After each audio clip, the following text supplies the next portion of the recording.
दोस्तों, जैसा कि आपको पता होगा, आज देश के प्रधानमंत्री नरेंद्र मोदी का 74वां जन्मदिन है। यानी पीएम मोदी 74 साल के हो चुके हैं, अब 75वें साल में प्रवेश करेंगे। और इस मौके पर पीएम मोदी ने देशवासियों को कई बड़े तोहफे भी दिए। देखिए, पहली अच्छी खबर, पीएम मोदी अपने जन्मदिन पर इस राज्य की महिलाओं को देंगे स्पेशल गिफ्ट। सालाना 10-10 हजार रुपए दिए जाएंगे हर साल। 21 से 60 साल तक की महिलाओं को ये लाभ मिलेगा और 2 किस्तों में ये धनराशि ट्रांसफर की जाएगी। यानी आज पीएम मोदी ने अपने जन्मदिन पर इस राज्य की हर महिला के खातों में 5-5 हजार रुपए डाले हैं 21 से 60 साल की उम्र के बीच की माताओं बहनों को ये फायदा मिला है। किस राज्य में ये नई योजना, नई स्कीम शुरू हुई है, बताऊंगा आपको पूरी जानकारी। इसके अलावा भी 74 साल के हुए पीएम मोदी, तो देश दुनिया से ढेर सारी बधाइयां भी आ रही हैं। राष्ट्रपति समेत जानी मानी हस्तियों ने पीएम मोदी को बधाई दी और एक दूरदर्शी नेता बताया। पीएम मोदी के 74वें जन्मदिन पर 74 किलो का लड्डू का केक भी काटा गया। बिहार बीजेपी कार्यालय में ये सेलिब्रेशन हुआ। प्रधानमंत्री ने भी बर्थडे पर एक आदिवासी के घर में खीर खाई और अपनी मां को याद करके भावुक हुए मोदी। और एक बड़ी घोषणा कर दी है देश के पीएम मोदी ने, 10 लाख लाभार्थियों को पीएम आवास योजना की पहली किस्त जारी करेंगे। 100 दिनों में बनेगा सपनों का घर। आज मंगलवार को एक क्लिक से 10 लाख लोगों को प्रधानमंत्री आवास योजना की पहली किस्त जारी कर दी गई है। किन किन लोगों को इसका फायदा मिला, इसके बारे में भी विस्तार से जानकारी आपको बताऊंगा आगे। फिलहाल देखते हैं दोस्तों, आज पीएम मोदी के जन्मदिन पर उनकी कुछ बड़ी उपलब्धियों और बड़े फैसलों के बारे में जानकारी। सबसे पहला तो एक खुलासा देखिए आप, जब मोदी 6 साल के थे तब उन्होंने कांग्रेस में काम किया। जब उनकी उम्र 8 साल हुई तब वो आरएसएस से जुड़े। 4 बार गुजरात के मुख्यमंत्री रह चुके हैं और 3 बार हमारे भारत के प्रधानमंत्री बने। उनके द्वारा बतौर भारत के प्रधानमंत्री पद पर रहते हुए लिए गए कुछ बड़े फैसलों की जानकारी देखिए आप। नोटबंदी की, 500 और 1000 के नोट रातों रात बंद कर दिए और अभी तो 2000 के नोट भी बंद हो चुके हैं, आपको पता ही है। बालाकोट एयर स्ट्राइक पर बड़ा एक्शन, पाकिस्तान की सीमा में जाकर मारे 300 आतंकी। कोरोना काल के दौरान जो लॉकडाउन लगा, उस दौरान देश भर में सब कुछ बंद कर दिया गया। पीएम ने अचानक पाकिस्तान पहुंचे, लाहौर का दौरा भी किया, नवाज से गले भी मिले। 2015 की घटना ये। जम्मू कश्मीर से आर्टिकल 370 को हटाया गया और जम्मू कश्मीर का विशेष राज्य का दर्जा भी खत्म किया। भारत में CAA कानून लागू हुआ। ट्रिपल तलाक को पूरी तरह से खत्म किया गया। मुस्लिम माताओं बहनों को बड़ा तोहफा दिया और भी राम मंदिर, नई संसद भवन समेत कई बड़े फैसले लिए। चलिए सबसे पहले पीएम मोदी की टाइमलाइन पर नजर डालते हैं कुछ। देखिए, सबसे पहले उनकी कुछ सियासी विरासत के डेटा। पीएम मोदी के कार्यकाल में बीजेपी दुनिया की सबसे बड़ी पार्टी बनी 18 करोड़ मेंबर्स के साथ। वर्ल्ड की ग्लोबल सबसे बड़ी पॉलिटिकल पार्टी है अभी भारतीय जनता पार्टी। वहीं दोस्तों, लगातार 3 बार पीएम बनाने वाले पहले गैर कांग्रेसी प्रधानमंत्री भी बन चुके हैं पीएम मोदी। 21 प्रदेशों में यानी 21 राज्यों में उनकी सरकार रही। पहली बार 2014 में पूर्ण बहुमत वाली गैर कांग्रेसी सरकार बनाई प्रधानमंत्री ने अपने नेतृत्व में। पहली बार भारत के 21 प्रदेशों में मतलब राज्यों में बीजेपी की सरकार बनी 2018 में। 2019 में पहली बार गैर कांग्रेसी पार्टी को 300 से ज्यादा लोकसभा सीटें मिली। 2023 में पहली बार राज्यसभा में बीजेपी सांसदों की संख्या 96 हुई। 2024 में पहली बार गैर कांग्रेसी ऐसे नेता जो लगातार 3 बार प्रधानमंत्री बने, ये रिकॉर्ड भी ब्रेक किया पीएम मोदी ने। वही दोस्तों, बीजेपी की टॉप 4 वर्किंग बॉडी में मोदी ही सबसे बड़े नेता हैं। 2024 के लोकसभा चुनाव में बीजेपी के घोषणा पत्र का नाम मोदी की गारंटी रखा गया। सभी मंत्रालयों में प्रधानमंत्री का दफ्तर सबसे ताकतवर है। मोदी के अफसर ही ज्यादातर अहम सरकारी काम निपटाते हैं। वहीं राम मंदिर निर्माण, 2017 में देश भर में GST लागू करना, राफेल डील, नेपाल सीमा विवाद, कतर नौसैनिक कांड में 8 भारतीय नौसैनिकों को छुड़वाने समेत कई बड़े हाल ही में ताजा फैसले भी लिए पीएम मोदी ने। हालांकि कुछ मामलों में सिर्फ कांग्रेस के नेहरू से पीछे रहे हैं प्रधानमंत्री। पीएम मोदी की अगुवाई में बीजेपी ने केवल एक बार 300 का आंकड़ा पार किया, जबकि कांग्रेस ने 6 बार 350 से ज्यादा सीटें जीती, जिनमें से 3 बार नेहरू जी के नेतृत्व में हुआ है। इस बार हिंदुत्व के बूते पर सरकार न बनने का भ्रम भी टूटा सरकार का लोकसभा चुनाव में, ये इलेक्शन एनालिस्ट का मानना है। वहीं पॉलिटिकल एक्सपर्ट अविनाश कल्ला कहते हैं कि मोदी हर चीज को बेहद बड़े स्केल पर करते हैं, मतलब उनका विजन बहुत बड़ा है। सोशल मीडिया पर भी पीएम मोदी की अच्छी खासी फॉलोइंग है। दुनिया के दूसरे सबसे पॉपुलर नेता है ट्विटर पर वो, और बाकी सोशल मीडिया प्लेटफॉर्म पर पहले नंबर 1 पर है। दुनिया भर में ब्रांड मोदी भी चलता है। 72% अप्रूवल रेटिंग के साथ मोदी अभी दुनिया के ग्लोबली सबसे पॉपुलर लीडर, पॉपुलर नेता है। इस बात का अंदाजा आप इसी से लगा सकते हैं कि अमेरिकी राष्ट्रपति जो बाइडेन से लगभग उनकी पॉपुलैरिटी दुगुनी है पीएम मोदी की।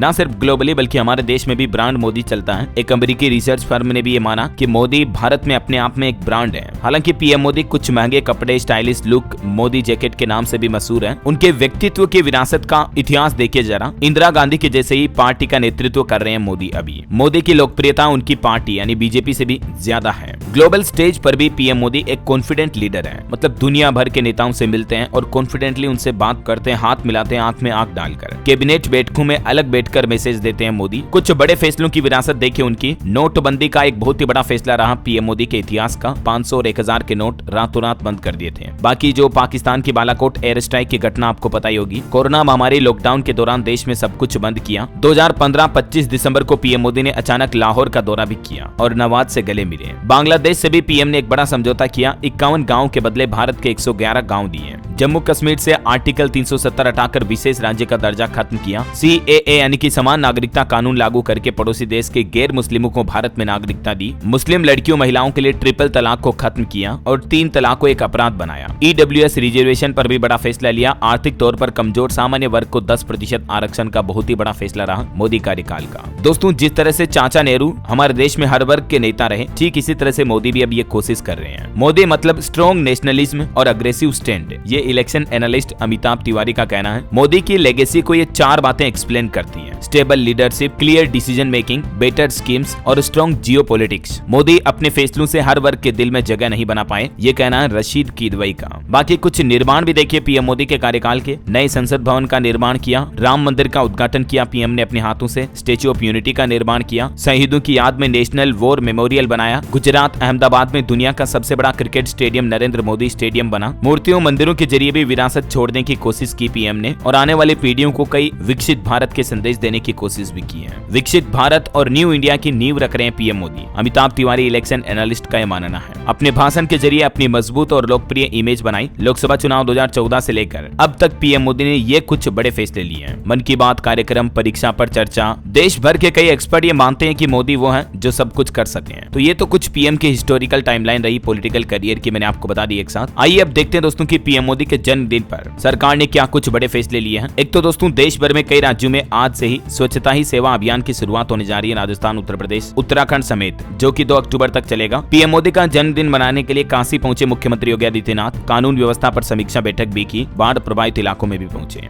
मैंने आपको आज सुबह मॉर्निंग बुलेटिन में अपडेट बताया था। पीएम मोदी के बर्थडे पर लोगों को कई गिफ्ट और तोहफे भी मिले। ज्वेलरी, कपड़ों की खरीद पर 10 से 100% तक की छूट दी जा रही। ऑटो में सवारी करना बिल्कुल फ्री रहा आज। गुजरात के सूरत शहर में लोगों को पीएम के जन्मदिन पर ये सुविधाएं दी जा रही हैं। और कारोबारियों का कहना कि हमारी स्वैच्छिक इच्छा है, हम अपनी इच्छा से, मर्जी से ये लोगों को आज फ्री सेवा दे रहे हैं। वैसे आपको बताओगे एक दिन पहले पीएम मोदी ने देश की पहली वंदे मेट्रो ट्रेन को भी हरी झंडी दिखाई। इसकी शुरुआत गुजरात में हुई है। हालांकि इस ट्रेन का नाम भी बदल दिया गया। नमो भारत रैपिड रेल के नाम से जानी जाएगी। गुजरात में भुज और अहमदाबाद के बीच शुरू हुई वंदे मेट्रो ट्रेन। उद्घाटन से ठीक कुछ देर पहले इसका नाम बदला गया। इसके अलावा भी पीएम ने गुजरात में 8,000 करोड़ रुपए की परियोजनाओं का शिलान्यास किया। और इस दरमियान प्रधानमंत्री ने अपने 100 दिन के उपलब्धियों के बारे में भी गिनाते हुए कहा कि 100 दिन में विपक्ष ने मुझे बहुत अपमानित किया। इंडी गठबंधन पर भी पीएम ने निशाना साधा और सरकार ने डेटा जारी किए। पीएम मोदी के जन्मदिन पर देखिए आप, 100 दिन में मोदी सरकार ने 15 लाख करोड़ की परियोजनाओं की शुरुआत की। किसानों, युवाओं, महिलाओं को भी कई बड़े तोहफे मिले हैं। पीएम ने अपने पहले 100 दिनों में कई अहम विदेश यात्राएं भी की। G7 शिखर सम्मेलन से लेकर रूस यूक्रेन तक का दौरा हमें देखने को मिला, आपको पता होगा। और भी सरकार द्वारा जारी डेटा देखिए आप, मध्यम वर्ग यानी मिडिल क्लास के लोगों को क्या बड़ी राहत मिली है पहले 100 दिनों में। तो प्रधानमंत्री आवास योजना के तहत 3 करोड़ घर स्वीकृत किए गए, जिनमें शहरी योजना में 1 करोड़ और ग्रामीण इलाकों में 2 करोड़ घर स्वीकृत हुए हैं। 2014 से अभी तक कुल 4 करोड़ 27 लाख घर स्वीकृत किए जा चुके हैं। पीएम सूर्य घर मुफ्त बिजली योजना की शुरुआत हुई। जून से अगस्त 2024 के बीच 2.5 लाख से ज्यादा घरों में सौर ऊर्जा सिस्टम लगाया गया। पीएम ई बस सेवा से इन्वायरमेंट फ्रेंडली सिस्टम तैयार हुआ। 3400 करोड़ की सहायता से इलेक्ट्रिक बसों की खरीद को भी स्वीकृति दी जाएगी। किसानों के लिए भी हाल ही में सरकार ने कुछ फैसले लिए। मक्के से भी एथेनॉल उत्पादन के लिए सहकारी चीनी मिलों को एथेनॉल उत्पादक इकाइयों का मल्टी फीड एथेनॉल इकाइयों में रूपांतरण किया गया। प्याज, बासमती चावल पर MEP को हटाया गया और कुछ फसलों पर MSP वगैरह को लेकर भी ये फैसले लिए गए। मौसम और जलवायु अनुकूल भारत बनाने के लिए 2000 करोड़ के मिशन मौसम को भी मंजूरी मिली। ये सरकार की तरफ से आज कुछ उपलब्धियां भी गिनाई गई। देखिए, देश के सशक्त युवाओं के लिए भी सरकार ने रोजगार कौशल को बढ़ावा देने के लिए 2 लाख करोड़ के पीएम पैकेज की घोषणा की है। लक्ष्य रखा कि 5 साल में 4 करोड़ युवाओं को इसका लाभ पहुंचाया जाए। 1 करोड़ युवाओं को टॉप कंपनियों में इंटर्नशिप के अवसर दिए जाएंगे। अलाउंस और एकमुश्त सहायता राशि भी मिलेगी। केंद्र सरकार ने 15,000 से ज्यादा नई नियुक्तियों की घोषणा भी की। 20 लाख युवाओं को कौशल युक्त बनाने का लक्ष्य रखा है। 1000 औद्योगिक प्रशिक्षण संस्थानों का सुधार भी किया जाएगा।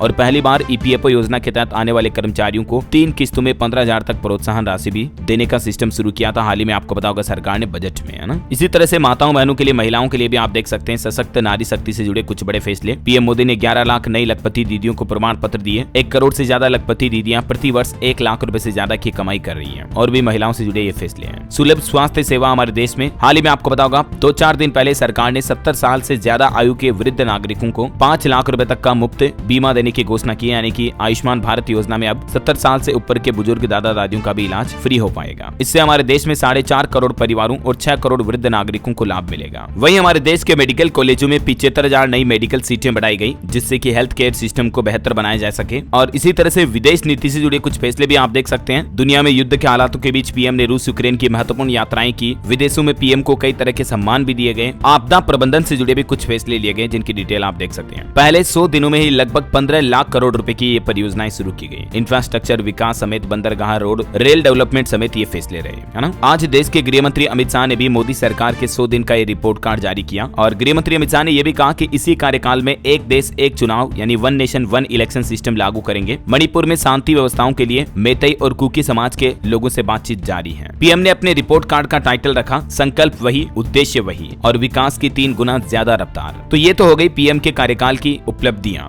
आइए अब देखते हैं अपने जन्मदिन के मौके पर पीएम मोदी ने क्या बड़ा तोहफा दिया सबसे बड़ा। तो देखिए, प्रधानमंत्री नरेंद्र मोदी गुजरात के बाद फिर यहाँ से रवाना होकर उड़ीसा राज्य पहुंचे और यहाँ उड़ीसा में सुभद्रा योजना का शुभारंभ किया। और इस स्कीम के तहत उड़ीसा राज्य की माताओं बहनों महिलाओं को हर साल 10-10 हजार रुपए की धनराशि सीधे उनके बैंक खातों में जमा की जाएगी। 21 से 60 साल तक की उम्र की महिलाएं इस योजना का फायदा ले पाएगी। 5-5 हजार रुपए की 2 किस्तों के रूप में ये धनराशि देगी सरकार हर साल। वहीं प्रधानमंत्री मोदी 10 लाख लाभार्थियों को पहली किस्त भी जारी करेंगे पीएम आवास योजना के तहत। और इतना ही नहीं, आने वाले 100 दिनों के अंदर अंदर लाभुकों को 3 किस्तों की राशि का भुगतान करके आवास निर्माण पूरे करवाए जाएंगे। बिहार मुजफ्फरपुर में भी ये योजना की शुरुआत की गई है। मध्य प्रदेश के मुख्यमंत्री डॉक्टर मोहन यादव ने भी देखिए पीएम मोदी के बर्थडे पर बड़ी सौगात दी और कहा कि मरीजों को अब 90% तक सस्ती दवाइयां मिलेगी। एमपी राज्य में कई और जगहों पर प्रधानमंत्री जन औषधि केंद्र खोले जा रहे हैं। इन जन औषधि केंद्रों पर आप ये तरह की दवाइयां ले पाएंगे जिनके नाम और लिस्ट भी आप देख सकते हैं। और ये जन औषधि केंद्र 2 शिफ्ट में संचालित होंगे जिसकी टाइमिंग ये रहेगी, है ना। तो कुछ यूं दोस्तों सेलिब्रेट किया गया देश भर में बड़ी ही धूमधाम से पीएम मोदी का बर्थडे जन्मदिन। रोजाना इसी तरह की काम की महत्वपूर्ण खबरें, मुख्य समाचार देखते रहने के लिए